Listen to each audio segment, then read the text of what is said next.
से रेसलर विनेश फोगाट के डिस्क्वालीफाई होने पर प्रदेश के मंत्री और पूर्व ओलंपियन राज्यवर्धन सिंह राठौड़ ने अपनी प्रतिक्रिया दी है। दौसा में कार्यक्रम के दौरान राज्यवर्धन सिंह राठौड़ ने कहा कि उन्होंने हर मुकाबला एक चैंपियन की तरह खेला, लेकिन उनका वजन 100 ग्राम ज्यादा पाया गया, जो बड़े ही दुख की बात है। उन्होंने कहा कि विनेश हमेशा से चैंपियन थी और चैंपियन रहेंगी। अभी उनकी उम्र भी है और ऐसे में उनका हिम्मत नहीं हारनी चाहिए। वर्षों की मेहनत होती है, फिजिकल मेहनत होती है, मानसिक रूप से भी एक खिलाड़ी को बहुत ऊंचाइयों बहुत ऊंचाई नीचाई से गुजरना पड़ता है। बहुत तरह की चुनौतियां उनके सामने होती हैं।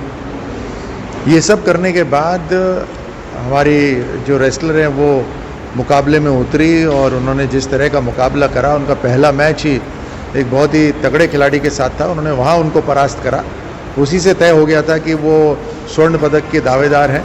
और उसके बाद जिस तरह से हर मुकाबला करा, वो एक असली चैंपियन की तरह खेल रही थी। अब इन ओलंपिक खेलों के जो रूल हैं, कायदे कानून है, उसके अंदर जो हर रोज़ जो इनकी वेट जो नापा जाता है, उसके अंदर मात्र 100 ग्राम से वो ऊपर पा गई, तो बहुत दुख की बात है। और विनेश के लिए मैं यही कहना चाहूँगा कि वो हमेशा से चैंपियन थी, हमेशा से चैंपियन रहेंगी और आगे भी उनकी अभी तो उनकी उम्र है, वो हिम्मत नहीं हारे। पूरा भारत उनके साथ है और एक बार जो चैंपियन होता है वो पूरे जीवन भर चैंपियन रहता है। दौसा में निजी स्कूलों में स्कूल टाइम में कोचिंग क्लासेस चलाने का खुलासा हुआ है। प्रशासन को इस बारे में लगातार शिकायतें मिल रही थीं और बार बार चेतावनी देने के बावजूद निजी स्कूल कोचिंग क्लासेस का संचालन कर रहे थे।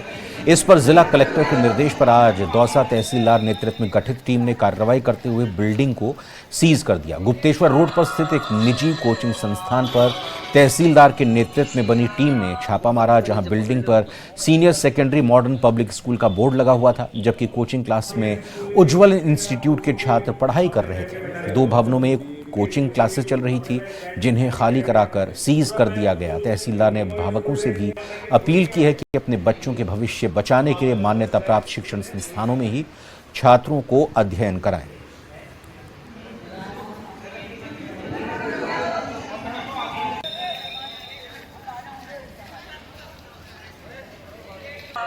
कलेक्टर महोदय के निर्देशानुसार आज हमने फिर दोबारा जो भी गैर अवैध तरीके की कोचिंग और स्कूल जो चल रही थी उन पर आज हमने कार्रवाई की। उसके अंदर आज हम गुप्तेश्वर रोड पे स्थित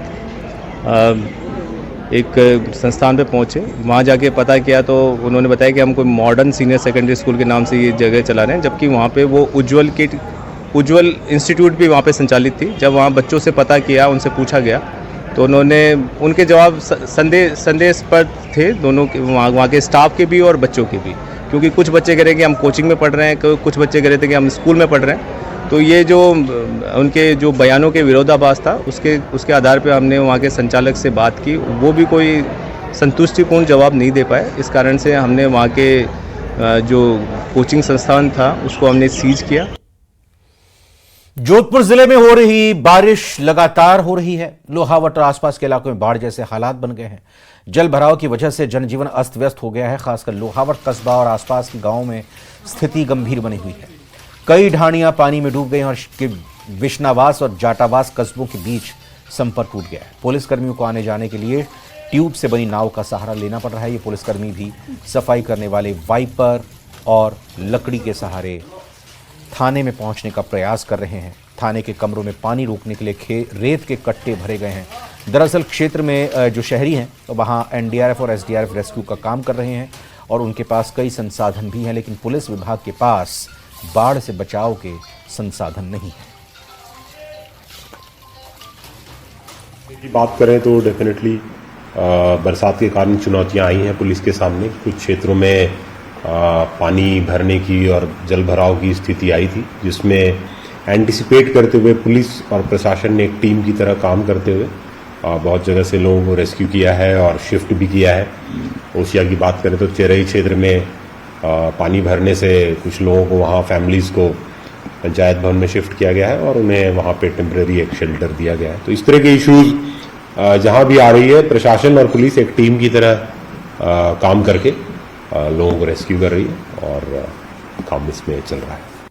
कोटपुतली के पावटा में एनएचएआई प्रशासन की बदइंतजामी के चलते 2 ट्रक बेकाबू होकर सड़क पर पलट गए। हालांकि हादसे में किसी को चोट नहीं आई, लेकिन हाईवे पर जाम लग गया। सूचना पर पहुंची पुलिस ने क्षतिग्रस्त वाहनों को साइड में कराया और जाम को खुलवाया।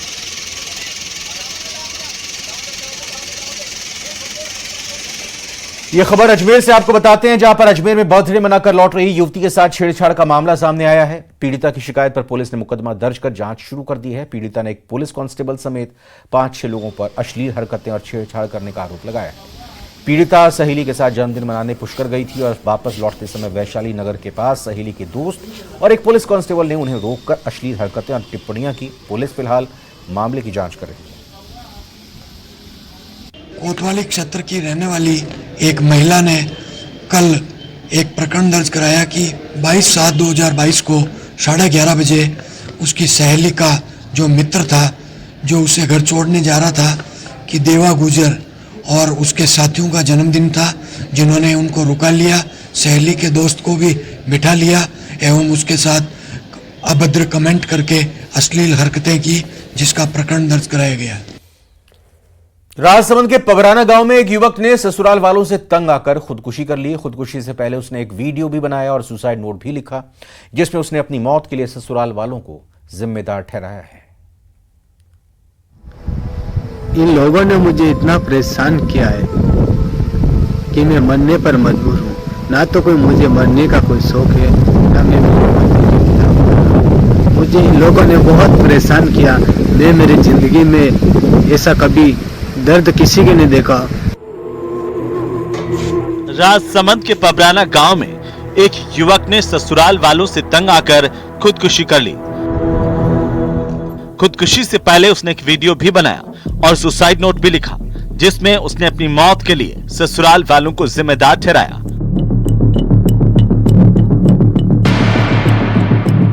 इस वीडियो को रिकॉर्ड करने के बाद गुड़ा गांव के रहने वाले प्रकाश साल्वी ने मौत को गले लगा लिया, लेकिन मरने से पहले जो वीडियो रिकॉर्ड किया, जो सुसाइड नोट लिखे, उसमें उसने अपनी मौत के लिए ससुराल वालों को जिम्मेदार ठहराया है। बताया जा रहा है कि पिछले 6 महीने से मृतक अपने ससुराल में ही रह रहा था। प्रकाश ने अपने ससुराल पबराना में ही खेत में फांसी का फंदा लगाकर खुदकुशी की। उसका आरोप था कि ससुराल वालों ने कई बार उसके साथ मारपीट की, लेकिन समाज में बदनामी के चलते वो चुप रहा। ससुराल था पबराना, ये 2-4-6 महीने से मैं ससुराल में ही खेती कर रहा था, वहीं रह रहा था। अब जो भी घटना उसके साथ हुई है, क्या उसने खुद ने सुसाइड नोट लिख के रखा है 3 पेज का। उसने एक वीडियो बनाने के लिए भी डाला है। 3 सुसाइड नोट है उसमें। और अब जांच करवा रहे हैं। हमारी सबकी यही मांग है कि भाई वास्तव में जो सही जांच हो और दोषी हो उनको सजा मिले। सही प्रशासन से और पुलिस प्रशासन से यही हमारी मांग है। भाई सच्चाई जो है, दूध का दूध और पानी का पानी। अब इसमें हम तो क्या बताएं, खुद इसने लिख के 3 नोट पेश किए हैं। सुसाइड नोट के मुताबिक प्रकाश ने अपने ससुराल वालों को 1,60,000 रुपए दिए थे। वो उन्हीं पैसों की मांग कर रहा था, लेकिन उसकी सास मांगी बाई साला रामजी साल्वी पैसा देने से इनकार करते रहे। इतना ही नहीं, उसे अपने साथ रखने के लिए खेती के पैसे का लालच भी दिया। बहरहाल सुसाइड नोट और वीडियो के आधार पर अब मामले की जांच की जा रही है। सच्चाई क्या है, ये जांच के बाद ही साफ हो पाएगा। राजसमंद से न्यूज़ 18 राजस्थान के लिए अलकेश सनाडे की रिपोर्ट। करौली के सपोर्टर पहुंचे सीएम अजय लाल शर्मा ने कांग्रेस पर हमला बोला। उन्होंने कहा कि कांग्रेस ने हमेशा झूठ बोलकर भ्रम फैलाया है। कांग्रेस ने गरीबी हटाओ का नारा दिया, लेकिन गरीबी नहीं हटाई। सीएम अजय लाल शर्मा ने कहा कि बीजेपी सरकार ने भ्रष्टाचार को खत्म कर सीधे जनता को लाभ पहुंचाया। उन्होंने कहा कि पिछले सभी बजट से क्षेत्र को ज्यादा पैसा दिया। इस तरह के झूठ बोलने वाले लोग और अभी कहते हैं कि ये आ जाएगी, भाजपा आ जाएगी, आरक्षण हटा देगी। किस तरह की बात करते हैं? अरे मैं आज तक ये जानता हूँ, बाबा साहब अम्बेडकर ने जो आरक्षण दिया है उसको दुनिया की कोई ताकत नहीं हटा सकती। जिस तरह की ये भाषा बोलते हैं, जनता को पकड़ने का काम करते हैं, मैं तो यहाँ से यही कहना चाहता हूँ, कांग्रेस ने हमेशा जनता को ठगने का काम किया, जनता को पकड़ने का काम किया। आपने देखा होगा, इन्होंने गरीबी हटाओ का नारा कब से दिया है। अरे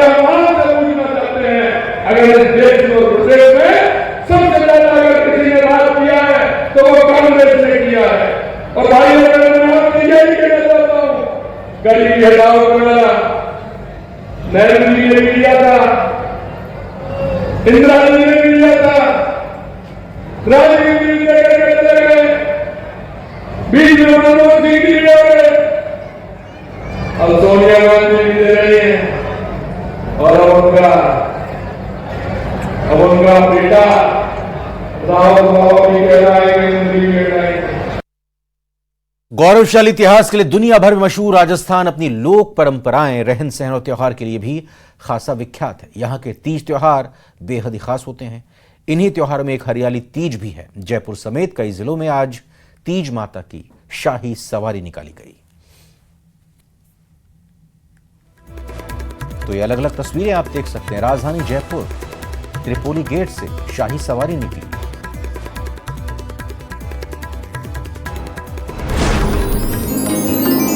भक्ति का समुद्र, आस्था का ज्वार, जयपुर की समृद्ध परंपरा साकार, बारिश के फुहारों पर भारी तीज माता की शाही सवारी। हरियाली तीज पर बुधवार को एक बार फिर जयपुर की समृद्ध परंपरा साकार हुई। तीज माता की शाही सवारी त्रिपोलिया गेट से लवाजमे के साथ निकली। बारिश के दौर के बीच मां गौरा के दर्शन के लिए हजारों की संख्या में श्रद्धालु और देसी विदेशी सैलानी जुटे। तीज का त्योहार है, कैसे सेलिब्रेट कर रही हैं? हम लोग सुबह कल मेहंदी लगाई, फिर हमने सुबह घेवर खाए, माता की पूजा करी और बड़ों का आशीर्वाद लिया। क्या कहना चाहेंगी माता जी, आज तीज का त्योहार है, कैसे सेलिब्रेट कर रही हैं? यहाँ पर आप आई हैं, शाही सवारी देखेंगी। बढ़िया है, अच्छा लग रहा है। तीज की सवारी के दौरान ड्रोन से फूल भी बरसाए गए। बारिश की फुहारों ने तीज माता का स्वागत किया। जनानी ड्योढ़ी से रवाना होकर माता की सवारी त्रिपोलिया बाजार, छोटी चौपड़, गण गौरी बाजार होते हुए चौगान स्टेडियम पहुंची। इस दौरान लोक कलाकारों ने पारंपरिक नृत्य किए। सवारी में जयपुर के पूर्व राजघराने के सदस्य भी शामिल हुए। उन्होंने जनानी ड्योढ़ी में तीज माता की पूजा की। श्रद्धालुओं ने तीज माता को नमन किया और सुख समृद्धि की कामना की। सवारी देखने आए लोग छतरी लेकर तीज माता की सवारी और राजस्थानी कल्चर को देखने के लिए डटे रहे। पर्यटन विभाग ने अल्बर्ट हॉल, हवा महल, सिटी पैलेस जैसे मुख्य पर्यटन स्थलों पर सेल्फी पॉइंट बनाए हुए थे। पर्यटन विभाग ने शहर के पर्यटन स्थलों और सार्वजनिक जगहों पर भी LED स्क्रीन के जरिए तीज माता की सवारी को लाइव दिखाया। एक तो आपने देखा होगा कि ड्रोन के माध्यम से और पूरी तीज की सवारी पे पुष्प की वर्षा की गई है। इन्फ्लुएंसर्स हमने देश से बुलाए हैं जो इस तीज की सवारी को लाइव स्ट्रीमिंग कर रहे थे। इसके साथ साथ 5 जो LED वॉल्स हैं शहर जो परकोटा के अंदर जो है वो अलग अलग जगह पे चौराहे पे वो LED वॉल्स हमने लगाई है। अल्बर्ट हॉल और हवा महल के बाहर और बड़ी चौपड़, छोटी चौपड़ और कॉन्ट्रिक जो उद्यान है उसके पास LED। इसके अलावा जो राजस्थान सरकार का DOT का जो पोर्टल है उस पर लाइव स्ट्रीमिंग की गई है, यूट्यूब पर लाइव स्ट्रीमिंग की गई है। और राजस्थान सरकार की जो वीडियो वॉल्स हैं जो उन सभी वीडियो वॉल्स पर आज की तीज की सवारी को प्रदर्शित किया गया है। देसी विदेशी पर्यटक यहाँ सेल्फी लेकर तीज महोत्सव की यादों को संजोते नजर आए। न्यूज़ 18 राजस्थान के लिए जयपुर से महिमा जैन की रिपोर्ट। निर्वाचन आयोग ने राजस्थान समेत देश के 9 राज्यों की 12 राज्यसभा सीटों पर होने वाले उपचुनाव का ऐलान कर दिया है। प्रदेश की एक राज्यसभा सीट पर 3 सितंबर को उपचुनाव होगा। आइए रिपोर्ट देखते हैं। राज्यसभा की खाली हुई सीटों को भरने के लिए बुधवार को निर्वाचन आयोग ने नोटिफिकेशन जारी कर दिया। इसमें प्रदेश की भी एक सीट शामिल है जो कांग्रेस के राष्ट्रीय संगठन महामंत्री KC वेणुगोपाल के लोकसभा चुनाव लड़ने के बाद खाली हुई है। वेणुगोपाल का कार्यकाल 21 जून 2026 तक का था, लेकिन केरल की अलापुझा सीट से लोकसभा सांसद बनने के बाद उन्होंने राज्यसभा सांसद पद से इस्तीफा दे दिया था। अब नियम के मुताबिक सीट खाली होने के 6 महीने के भीतर उपचुनाव होने जा रहे हैं। चुनाव आयोग के मुताबिक 14 अगस्त को नोटिफिकेशन जारी होगा, जिसके बाद नामांकन की प्रक्रिया शुरू हो जाएगी जो 21 अगस्त तक जारी रहेगी। 22 अगस्त को नामांकन पत्रों की जांच की जाएगी। 27 अगस्त तक वापस होगी। 3 सितंबर को सुबह 8 बजे से शाम 4 बजे तक वोटिंग होगी। शाम 5 बजे नतीजे जारी कर दिए जाएंगे।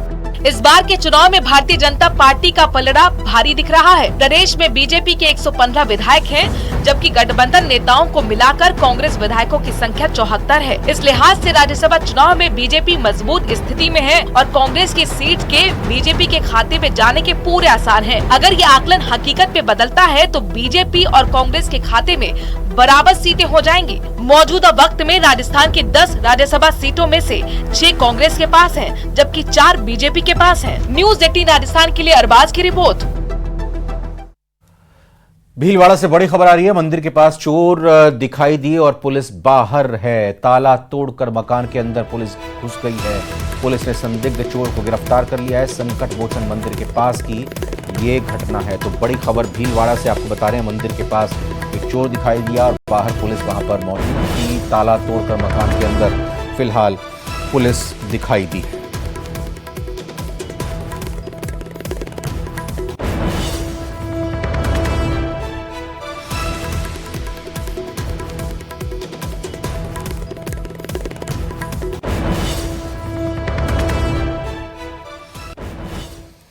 अगली खबर का ये रुख करते हैं। पूर्व केंद्रीय मंत्री सलमान खुर्शीद ने एक किताब की लॉन्चिंग के मौके पर ऐसा बयान दे दिया जिस पर मचा बवाल थमने का नाम नहीं ले रहा। कांग्रेस ने भले ही बयान से किनारा कर लिया हो, लेकिन सलमान के बयान के बहाने बीजेपी कांग्रेस पर हमलावर है।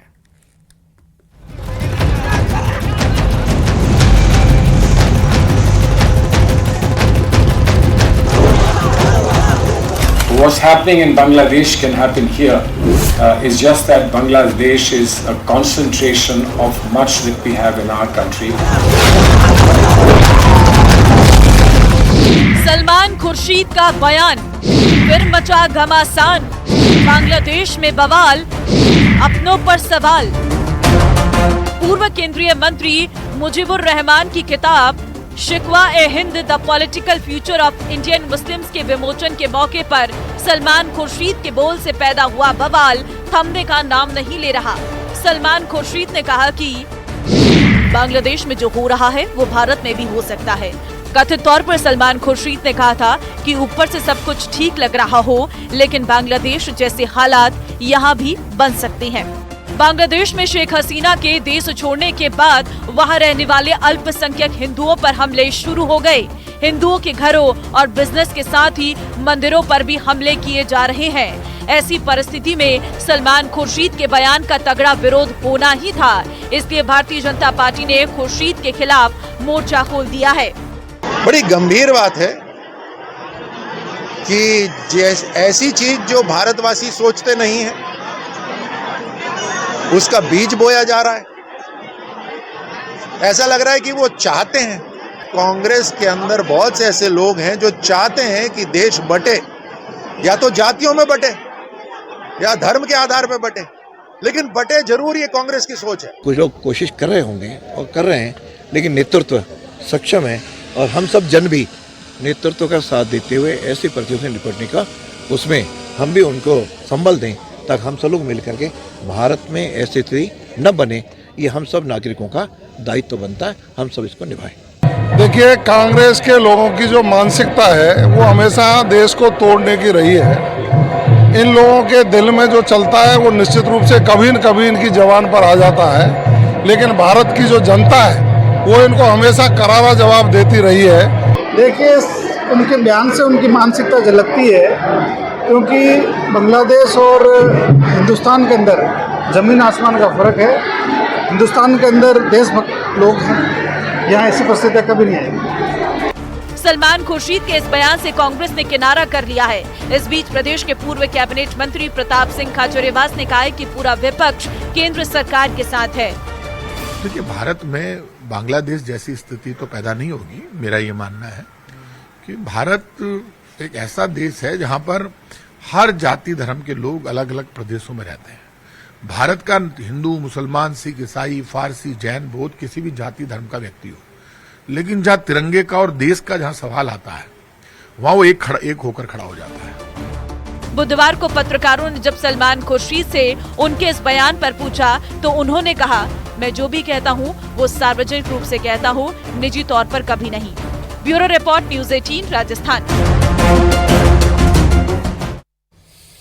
दूदू में सीएम भजनलाल शर्मा ने एक पेड़ मां के नाम अभियान की शुरुआत की। इस अभियान के तहत शुरुआत में 7 करोड़ पौधे लगाने का लक्ष्य रखा गया है। दूदू में जहां सीएम भजनलाल शर्मा ने पौधा लगाया, वहीं जयपुर में डिप्टी सीएम दिया कुमारी और जोधपुर में कैबिनेट मंत्री मदन दिलावर और दौसा में राज्यवर्धन सिंह राठौड़ ने पौधारोपण किया।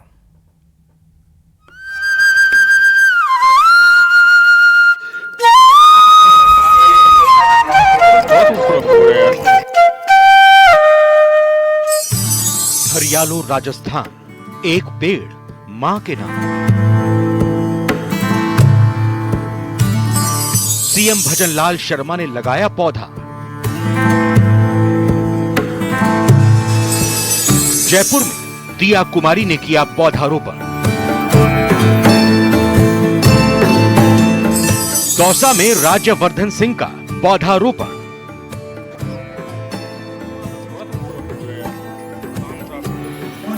हरियाली तीज पर राजस्थान में मुख्यमंत्री वृक्षारोपण महाअभियान हरियालो राजस्थान कार्यक्रम का शुभारंभ हुआ। दूदू जिले के गाड़ोता में मुख्यमंत्री भजनलाल शर्मा ने 75वें राज्य स्तरीय वन महोत्सव समारोह में इस अभियान की शुरुआत की। सीएम भजनलाल शर्मा ने समारोह स्थल पर पीपल का पौधा लगाया। इस दौरान पौधे की पूजा भी की। उनके साथ उप मुख्यमंत्री प्रेमचंद बैरवा, विधि मंत्री जोगाराम पटेल और वन मंत्री संजय शर्मा भी मौजूद रहे। अभियान के तहत पूरे राजस्थान में 7 करोड़ पौधे लगाए जाएंगे।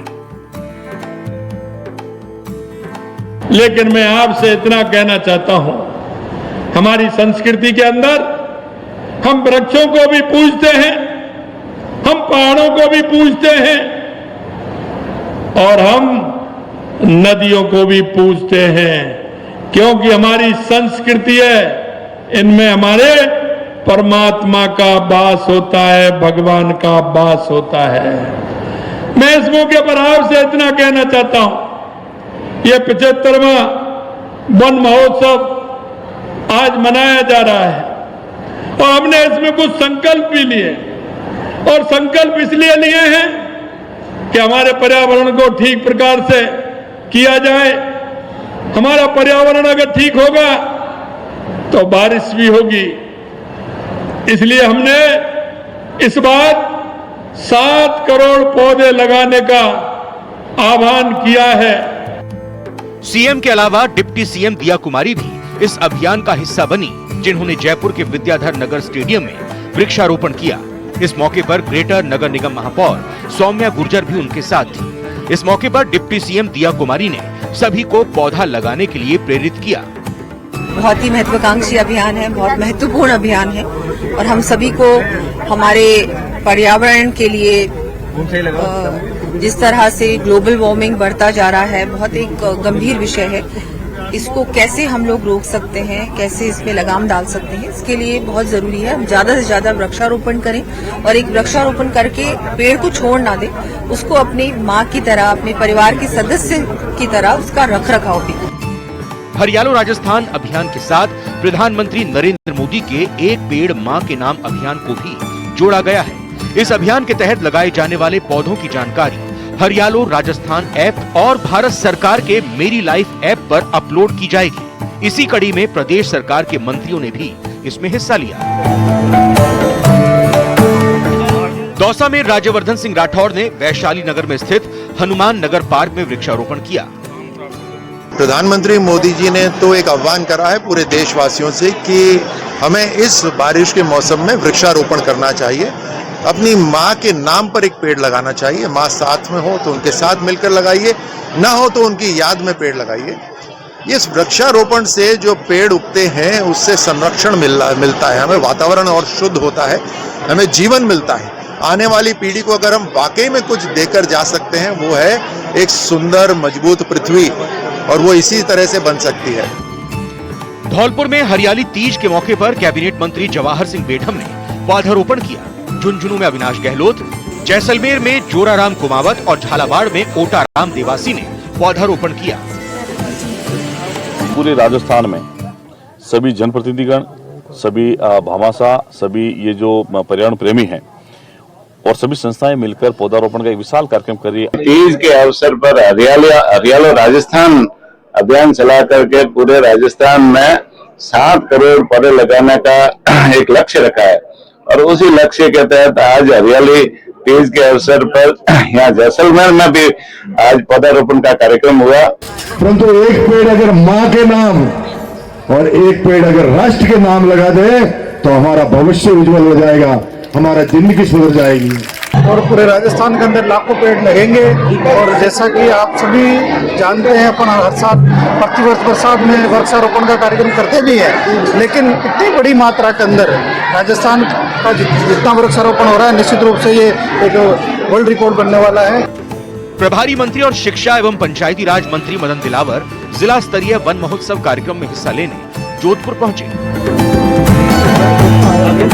सबसे पहले हाउसिंग बोर्ड स्कूल में पौधारोपण किया। हरियालो राजस्थान के तहत 75वां जिला स्तरीय वन महोत्सव अजमेर में भी आयोजित किया गया। कार्यक्रम में विधानसभा अध्यक्ष वासुदेव देवनानी शामिल हुए, जिन्होंने लोगों से पेड़ लगाने की अपील की।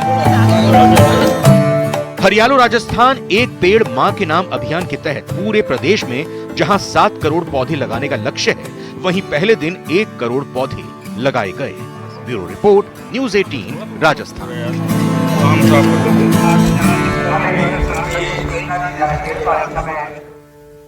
और इसी के साथ फिलहाल बुलेटिन में अभी इतना ही। आप बने रहिए न्यूज़ 18 राजस्थान के साथ। नमस्कार।